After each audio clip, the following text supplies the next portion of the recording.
Assalamu alaikum. Hope you all will be fine. The topic that we are going to discuss in this video is glycogenolysis.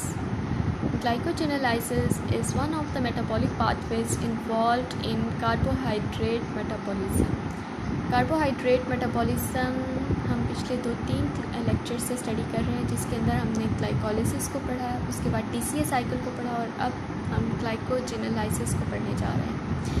Glycogenolysis, as the name indicates, is the breakdown of glycogen molecule to its monomer units that are glucose residues. Glycogen हमारी body के अंदर storage form of glucose है।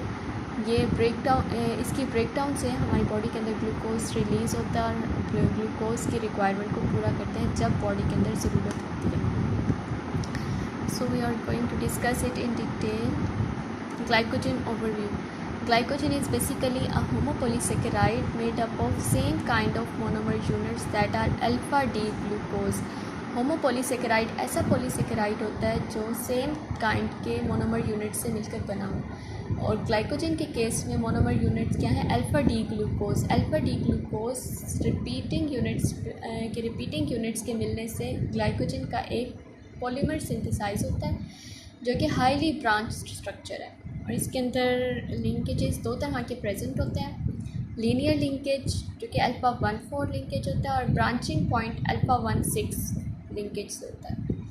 यहाँ पे आपको एक छोटा सा फ्रैगमेंट दिखाया गया है ग्लाइकोजन का, जिसके अंदर अल्फ़ा 1,4 लिंकेज के थ्रू लीनियर लिंकेज से ग्लूकोज के यूनिट्स आपस में ज्वाइन हुए हुए हैं, और अल्फ़ा 1,6 लिंकेज के थ्रू ब्रांचिंग पॉइंट पे 2 यूनिट्स ग्लूकोज के आपस में ज्वाइन हुए हैं। तो इस तरह से ग्लूकोज का हाईली ब्रांच स्ट्रक्चर होता है, लीनियर, और उसके ऊपर branches. Storage form of glucose in animal is glycogen, इसीलिए इसको एनिमल स्टार्च भी कहा जाता है। ये ग्रैन्युलर फॉर्म में एग्जिस्ट कर रही होती है। हाई कॉन्सेंट्रेशन में लिवर के अंदर प्रेजेंट होती है 6 to 8%, और मसल्स के अंदर 1 to 2% low amount, relatively lower amount में प्रेजेंट होती है। लिवर के अंदर इसका क्या पर्पस है? Regulates blood glucose levels. Blood के अंदर ग्लूकोज का लेवल रेगुलेट करना, मेंटेन रखना, कि अगर ब्लड के अंदर ग्लूकोज का लेवल कम हो जाए तो ग्लाइकोजेनोलाइसिस को इन्हांस कर दिया जाता है ताकि ज़्यादा से ज़्यादा ग्लाइकोजन टूटकर ग्लूकोज में कन्वर्ट हो और ब्लड के अंदर ग्लूकोज का लेवल वापस रीअपटेक कर लिया जाए। मसल्स के अंदर ग्लाइकोजेनोलाइसिस का क्या फंक्शन होता है? ग्लाइकोजन का क्या फंक्शन होता है? Store of glucose as fuel for exercise. जब हमें ड्यूरिंग एक्सरसाइज एनर्जी की रिक्वायरमेंट होती है तो हाई इंटेंसिटी एक्सरसाइज में हमारी एनर्जी की रिक्वायरमेंट एनारोबिक ग्लाइकोलिसिस के थ्रू पूरी की जाती है, और इसमें क्या होता है? ग्लाइकोजन का मॉलिक्यूल टूटता है, ग्लूकोज 6 फॉस्फेट में कन्वर्ट होता है, वो एनारोबिकली ग्लाइकोलिसिस करते हुए एनर्जी देता है। Glycogenolysis is basically the degradation of stored glycogen occurs in cytosol triggered by low blood glucose levels. Blood के अंदर ग्लूकोज का लो लेवल ट्रिगर करता है कि ग्लाइकोजेनोलाइसिस को इन्हांस किया जाए या स्टार्ट किया जाए। Why this pathway occurs? When an organism needs energy quickly during muscular exercise, can do so anaerobically. जब जाहिर बात है हमारी बॉडी के अंदर एनर्जी की रिक्वायरमेंट होगी तो ग्लाइकोजन का मॉलिक्यूल टूटेगा, ग्लूकोज में कन्वर्ट होगा, ग्लूकोज ग्लाइकोलिसिस के थ्रू एनर्जी की रिक्वायरमेंट को पूरा करेगा, और ये एरोबिकली भी हो सकती है, एनारोबिकली भी हो सकती है, डिपेंड करता है कंडीशंस पर। Now we are going to discuss step by step mechanism of glycogenolysis. First step involves phosphorylasis. It involves the phosphorylation of glucose residues.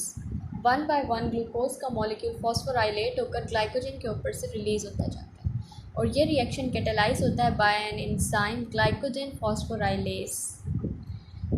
Glycogen phosphorylase क्या काम करता है? क्लीवेज ऑफ अल्फ़ा 1,4 लिंकेजेस, जो कि linear linkage glycogen के अंदर present होता है, अल्फ़ा 1,4 लिंकेज उसको क्लीव करता है और 1 by 1 ग्लूकोज के मॉलिक्यूल को रिलीज़ करता जाता है फॉस्फोराइलेट कराकर। पोजीशन क्या है? नॉन रिड्यूसिंग एंड्स के ऊपर एक्ट करता है। कोएंजाइम पेरिडॉक्सिल फॉस्फेट विटामिन B6 का डेरिवेटिव है, वो इस एंजाइम की प्रॉपर फंक्शनिंग के लिए रिक्वायर्ड है। और हमने पढ़ा है विटामिन बी कॉम्प्लेक्स के जितने भी मैक्सिमम एंजाइम्स हैं उनका फंक्शन क्या होता है, मेटाबॉलिज्म के अंदर एंजाइम्स को रेगुलेट करना। एंजाइम्स के को फैक्टर के तौर पर, कोएंजाइम के तौर पर ये विटामिन एक्ट कर रहे होते हैं। प्रोडक्ट, इस एंजाइम का प्रोडक्ट क्या होता है, ग्लूकोज 1 फॉस्फेट। फॉस्फेट का एक मॉलिक्यूल टर्मिनल ग्लूकोज के साथ जाकर अटैच होता है और उसको वहाँ से फॉस्फोराइलेट करा के रिलीज़ करा देता है। लिमिट्स कैसे इसको रोका जाता है, degrades the glycogen molecule until 4 glucose residues remain on each chain for before a branch point. जब ग्लाइकोजन मॉलिक्यूल में ब्रांच पॉइंट के अराउंड हर साइड पर ग्लूकोज के 4 रेसिड्यूज रह जाते हैं तो इस पॉइंट के ऊपर ये एंजाइम इनहिबिट हो जाता है। इसको मैं आपको दिखाती हूँ।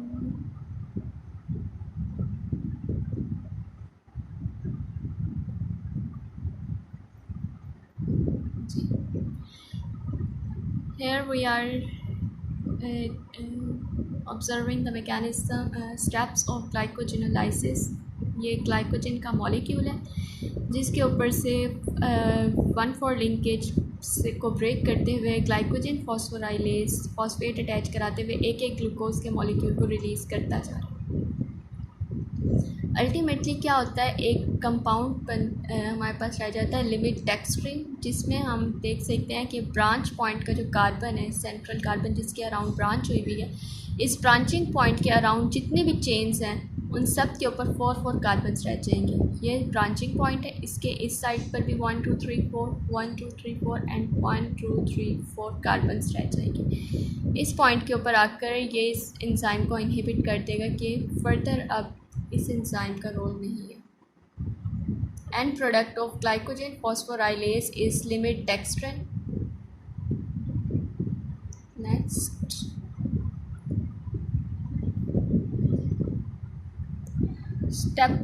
stops at 4 glucose residues result in limit dextrin. This cannot further degraded by phosphorylase. अब जो लिमिट डेक्स्ट्रिन का हमारे पास मॉलिक्यूल बन चुका है, ये फर्दर ग्लाइकोजन फॉस्फोराइलेज के थ्रू डिग्रेड नहीं हो सकता।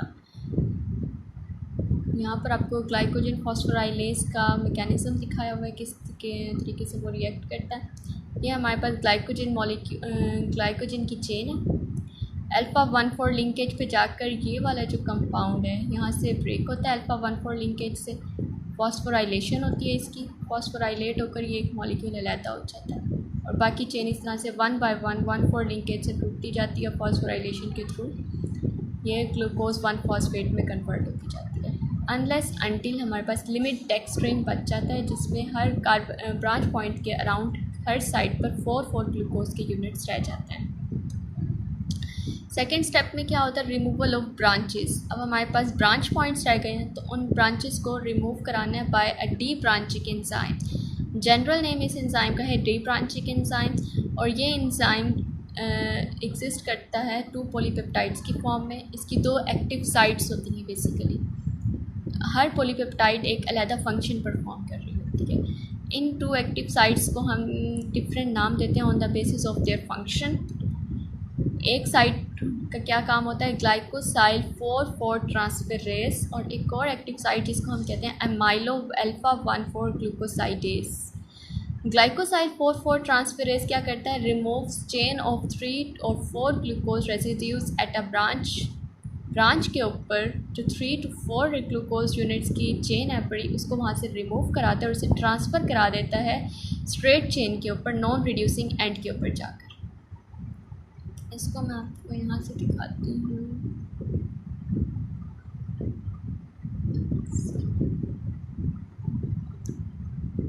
ये देखिए, ये एक चेन है, ठीक है। ये ब्रांचिंग पॉइंट के ऊपर चेन है और यहाँ पर 3 ग्लूकोज मॉलिक्यूल जो आपस में ज्वाइन हुए थे, इसने यहाँ से इनको ब्रेक कराया और इसको ब्रेक कराने के बाद ट्रांसफ़र करा दिया स्ट्रेट चेन के नॉन रिड्यूसिंग एंड के ऊपर, और इस तरह का एक मॉलिक्यूल आ गया। जब और इस कंपाउंड के ऊपर अब अल्फ़ा 1,6 के ऊपर सिर्फ एक ग्लूकोज का यूनिट रह गया। Alpha 1,4 bond is broken and alpha 1,4 bond is made. यहाँ पर भी अल्फ़ा 1,4 लिंकेज के थ्रू ये लीनियरली ज्वाइन हुए थे एक दूसरे से। यहाँ से ब्रेक करने के बाद एक और अल्फ़ा 1,4 लिंकेज के थ्रू इनको एक और लीनियर चेन के साथ अटैच करा दिया इस एंजाइम ने। ठीक है, एमाइलो अल्फ़ा 1,4 ग्लूकोसाइडेज, इस एंजाइम का क्या काम है? Breaks the alpha 1,6 bond at branch point. अब ब्रांच पॉइंट के ऊपर जो एक ग्लूकोज का यूनिट बच गया है, इसको अल्फ़ा 1,6 लिंकेज को यहाँ से ब्रेक करता है ब्रांच पॉइंट से। एक्शन इज़ हाइड्रोलिटिकली, हाइड्रोलिसिस कराता है। एक ही ग्लूकोज का यूनिट बच गया, उसकी हाइड्रोलिसिस करा के उसको वहाँ से रिमूव करा देता है। Skeletal muscles do generate free glucose that could enter blood stream. अब स्केलेटल मसल्स के अंदर भी क्या होता है? फ्री ग्लूकोज की जनरेशन होती है जो कि ब्लड स्ट्रीम के अंदर एंटर होकर ब्लड ग्लूकोज का लेवल मेंटेन कर सकता है। हेक्सोकाइनेज क्या करता है? इसी फ्री ग्लूकोज की फॉस्फोराइलेशन कराकर उसको ग्लूकोज 6 फॉस्फेट में कन्वर्ट करा देता है।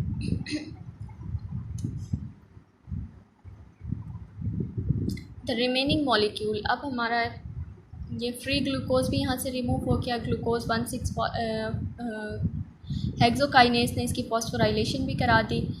अब हमारे पास एक स्ट्रेट चेन बच गई है ग्लूकोज की। ठीक है, अब इस स्ट्रेट चेन ने क्या करना है?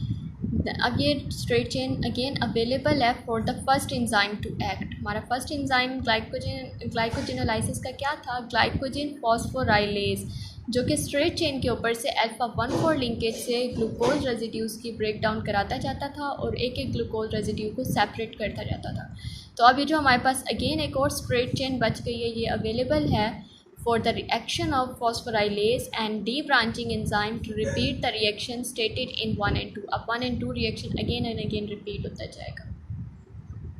Third step, formation of free glucose and glucose 6 phosphate. अब हमारे पास जो फ्री ग्लूकोज यूनिट्स आ रहे हैं और ग्लूकोज 6 फॉस्फेट की सिंथेसिस होती जाएगी। ग्लूकोज 6 फॉस्फेट, सबसे पहले हमारे पास क्या होता है? ग्लूकोज 1 फॉस्फेट की फॉर्म में रिलीज़ हो रही है इंसान। ये आगे जाकर ग्लूकोज 6 फॉस्फेट में भी कन्वर्ट हो सकता है ताकि ये ग्लाइकोलिसिस कराए।